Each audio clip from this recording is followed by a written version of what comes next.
You ever try to do something nice for a friend's birthday, plan a whole thing, and they just hit you with, "No thanks, I don't really do birthdays." It's kind of awkward, right? A little confusing? Well, in this explainer, we're going to get into the surprisingly deep reasons behind what seems like such a simple no. I mean, think about it. When someone you care about turns down a party or even just a gift, it stings a little. It doesn't feel like they're just saying no to cake. It feels like they're saying no to you, to the affection you're trying to give them. So what is really going on here? And this right here? This is the core of the problem.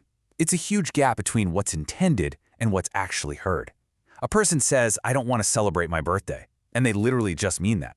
But what their friends and family might hear is something that sounds a lot more like, "Your affection isn't needed." That misunderstanding?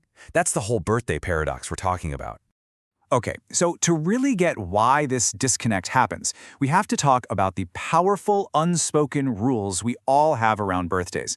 Let's pull back the curtain on this social script that tells us we are supposed to celebrate.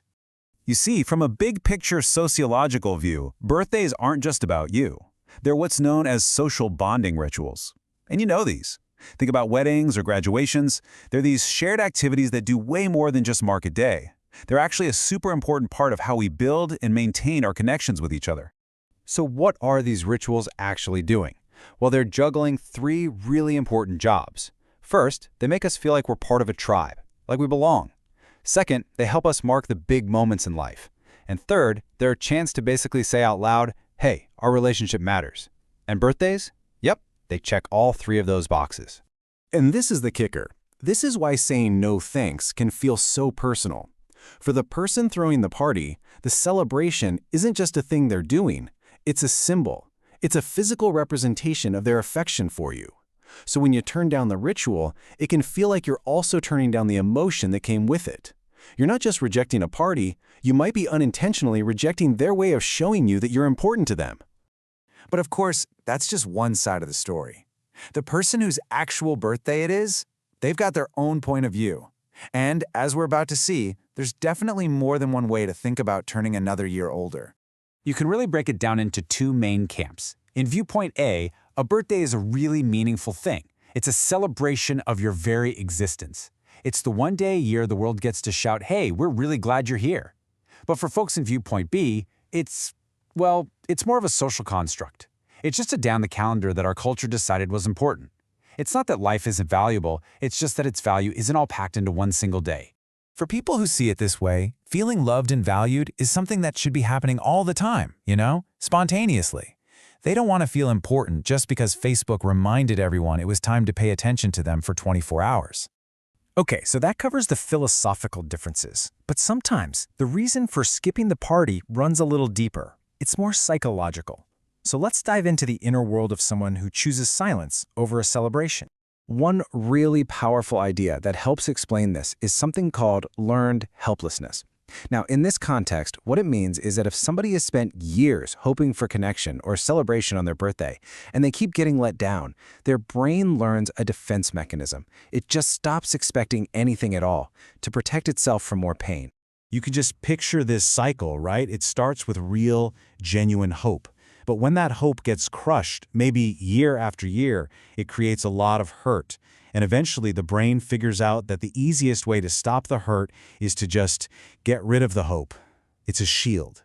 You can't be disappointed if you weren't expecting anything in the first place.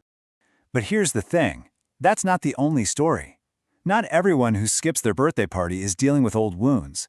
There are other reasons that are just as valid. Let's look at two other common profiles. First, you have the time blind. These are people who are just genuinely so focused on work or family or a big project that their own birthday barely even shows up on their radar. It's a practical choice, not an emotional one. Then you have the internally validated. These are folks who have a really strong sense of their own worth that just doesn't come from outside praise.